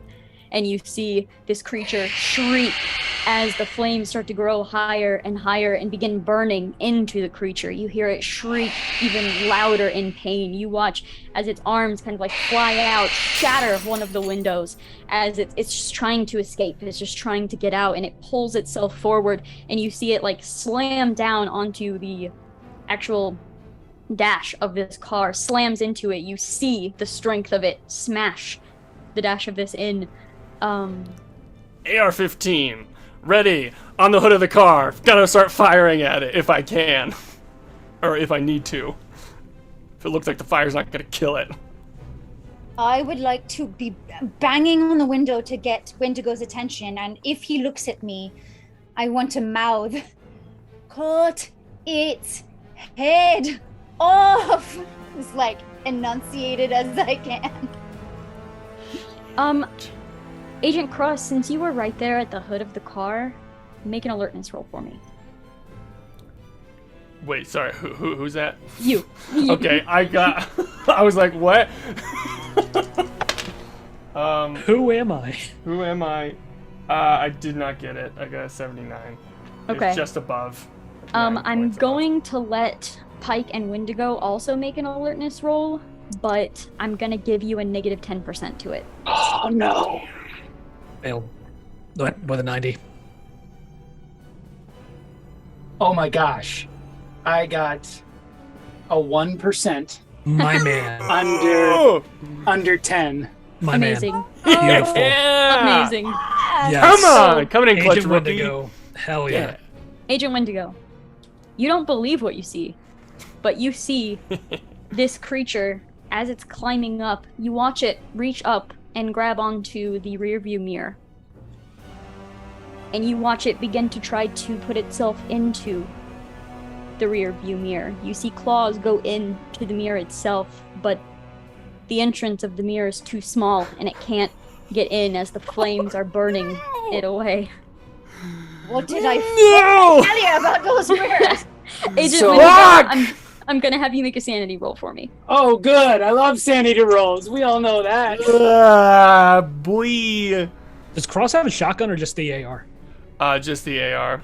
Nice. Okay, that's fine. I think in every out of character, every FBI agent I think has that in their vehicle. It can be either an AR or a shotgun. So I think I you did not might make have my one. sanity roll. Okay, you are going to lose 2 points of sanity by seeing this. And Peggy is shouting, what, cut its head off? Am I right by the window so I will hear that through the glass? Mhm. Okay. So I'm gonna yell, so Peggy's telling me we need to cut this thing's head off. Pike will run to his trunk, and he sees Emily screaming and pounding on, like screaming out Rel's name. And this might take him more than a turn or two, but he's gonna get the shotgun. The intent is to get the shotgun out of the car, put the barrel to that thing's skull, and pull the trigger. I think during this time, I will also be saying, a little too calmly, Miss Earhart said that she was hit by the thing. She didn't tell us it. Didn't Peggy say out loud when we were in the trailer that She was scratched? I will. But not by sort the of- monster, by something. Oh, okay. Yeah. I'll still like make that connection anyways, and just be like, and just kind Yeah. of say that to Pike and Wendigo, as I'm sort of setting up very nonchalantly to shoot this thing Yeah. as well. I will say, Pike, go ahead and make an attack roll for me for that, for your Absolutely. shotgun. That is a 69 out of 70. So that's Oh, good. yeah. Woo, Nice. that was close. Yeah. Um, And I'm talking point blank. Like, yeah. Yeah, there is this moment, Agent Cross, you are like squaring up basically to begin firing. And as you see this creature give up on going through the mirror, it looks down at you and you see the eyes. These just like voids. There's no pupils. It's like the whole thing is a pupil, but you almost can't look into them for too long. And you watch as this creature stretches forward to begin climbing out of the car on fire. And then you hear 2 footsteps as Agent Pike steps up directly beside you, brings up the shotgun directly to the head of this creature, and pulls the trigger. Blood spatters up onto the roof of its vehicle, still on fire. The creature's body slumps. And all you hear is the crackling of the flames and the shouting of the people still inside of the vehicles. Rose and Peggy. Almost at the same time, your brain drifts to Ezekiel.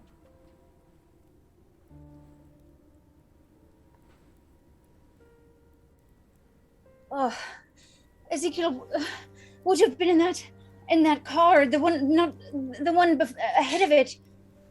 What happened? How could there be another one of those things? Did it? I need to get out of here. I can't be in here. Let me out! I'm gonna try breaking the window. Okay, as you're doing that, Agent Cross, your phone rings. Alright, answer it. You called and didn't say anything. What's going on? There's a problem. Big problem. What is And it? I will describe what we've seen when we arrived, that there was just very matter of fact, just the details or just the facts of being like, we arrived, the car, it's abandoned, blah, blah, blah. Blood, we haven't examined it yet. Thing that happened with Earhart, explained that she was attacked by the monster, blah, blah, blah. Is the monster dead? Yes. Okay. We've dealt with it in that way. We don't know where. We have not identified the bodies yet, so we don't know who's missing, who's not. Also, we're at a Mars Corps building. What the fuck Yeah, is this? Foster- Some sort Foster of will like weird, confirm. sick idea. Foster will confirm we are inside the building. We are waiting. Dr. Sanford Clark is inside. The other one, Ezekiel, he didn't make it. He ripped Morrison's partner in half. When did this happen? When they arrived. How many hours ago? I'm not even an hour. Verify none of them have wounds. And if they do, if they're not exhibiting any signs, we'll quarantine them. Just bring them in. And then hang up the phone. I'll tell this to Pike and Wendigo real quick. And just looking at my car. Okay. Rose, go ahead and make a... I'll let you choose just flat strength or like unarmed combat. Cool. All right.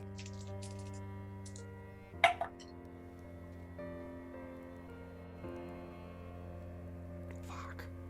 18 out of 40. You hear the glass shatter in the back of your car, Agent Wendigo. Fuck! I'm gonna reach out and open the door. Be careful for the glass. I was just about to do that. Ah. How dare you keep us locked inside of here when this was going on? And Peggy gets out and just immediately throws up. Sorry, we were a little busy. I look to both Peggy and Rose and say, didn't I promise you I was keeping you safe? We saw a pair of giant wings flapping out of a car. Listen. How could there be another one? Where is Ezekiel? Yes, where's Ezekiel? While this is going on, Pike's going to let Emily out. She tumbles out. You probably have to kind of catch her. And she looks up at you in a panic. Cut its head off. Cut its head off. It's not dead. Cut its fucking head off. The head has to be removed completely. You glance over at it, Agent Pike. There's no head left to cut off. You believe... Yeah, it did the job. It's good. We're good. I'm gonna try to get the sword out of the rubble if I can. The car is still on fire. Yeah. Just go ahead and make a look roll. With a stick or some shit. Okay. Come on. Oh. Butts. 53. Maybe when the flames die down later, but yeah, as of right now, it's too hot. God damn it. What happened? Miss Earhart had an injury from the beast that she told us about and did not relay that to us. And I will turn around and sort of pointing the gun at Peggy O'Neill. What are you doing? Just a precaution. I'll go and step in front of her. What's just a precaution? We need to. Oh, you can't think. I wasn't scratched by that creature. It was something else. I Scratched lowered by the people in gun. the sheets. I was like, we're gonna quarantine you, just in case. That's what the orders have been. That's Look, what we're gonna try to do, right? I will cooperate. But I was honest with you about my injury from the start. I had no idea that this thing was contagious in any way, and I haven't been experiencing anything that would make me think that I'm turning into a beast. You must know that, and you must believe me. Can I do a hum int roll? Yeah, go for it. To just sort of clarify that. Oh my god, why is this such bogus bullshit rolls? 4 over, so 84 above 80. If I'm permitted a human roll, that's a 77 out of 80, so a critical success. Okay. I would say for Agent Cross, it's like she seems honest, but you also know she said she was like a detective, so you're not sure how good at talking and convincing it could be. But Agent Pike, you're able to kind of think back to Arabella's demeanor even like walking out of the camper was very inward, very not a lot of wide movements. There was definitely some pain there. Peggy's scratch doesn't seem to be hurting her at the moment, and you feel that's probably a good sign. But like with Agent Cross, you're not sure how good she is at talking. But you have no reason to not believe her right now. She's good. We'll get you inside. We're going to have to quarantine you for your own safety as much as ours. That's fine. We have been honest with you. Where is our friend? Which one? Ezekiel? He turned. He turned into one of them as well. Put the thumb, like Agent Wendigo did, pointing towards the car that has blood splatter all over it. Did he hurt someone? We don't know yet. I nod. Whoops.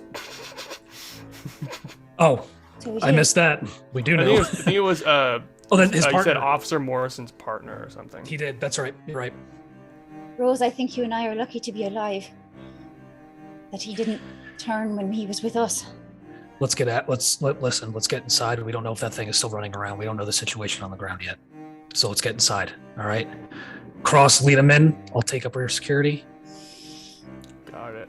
Wendigo, keep an eye on our sides. Gotcha. I'll put the AR sort of over like a little strap, and then just have my sidearm out and just sort of uncharacteristic of the situation, just sort of calmly walking, and then just sort of gesturing back towards everyone to follow. And I'll walk towards the building. Carrie, you said it's late at this point, right? Yeah. Now that Probably fine. so there's a car on fire, but now that they've turned the other cars off, are there like street lights or anything?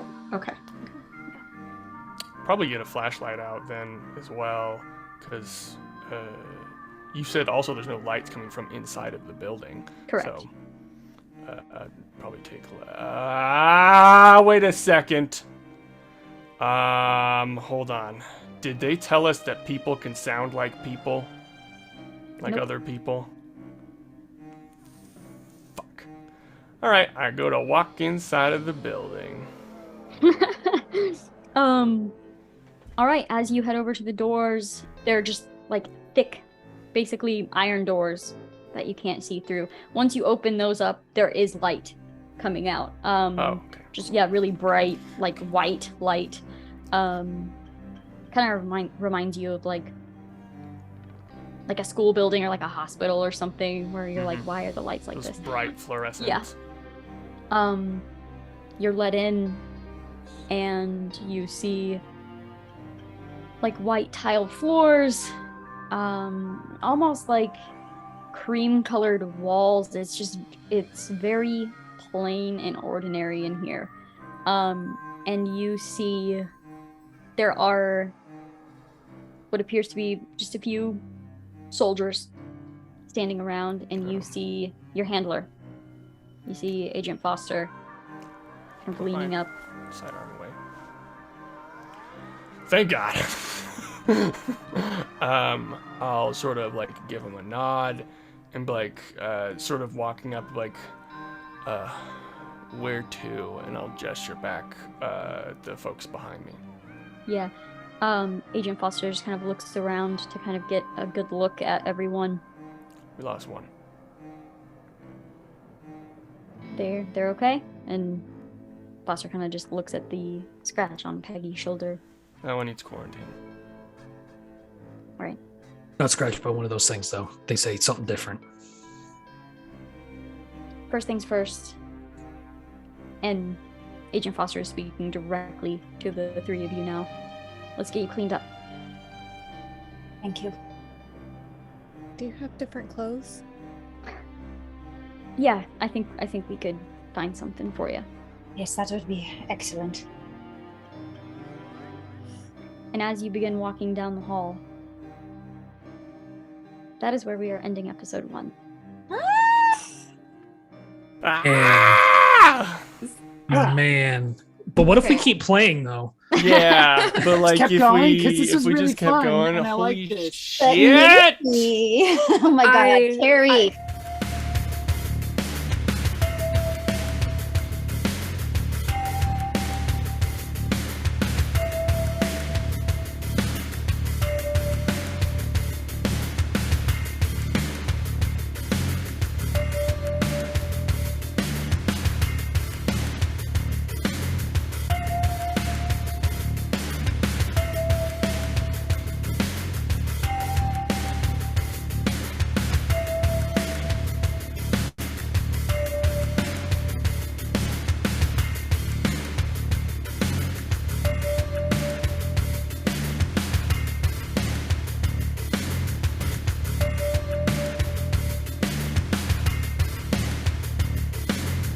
And Rose, I thank you because you're going to give me a little bit of stress before, like, I have to figure out what to lie to my wife about.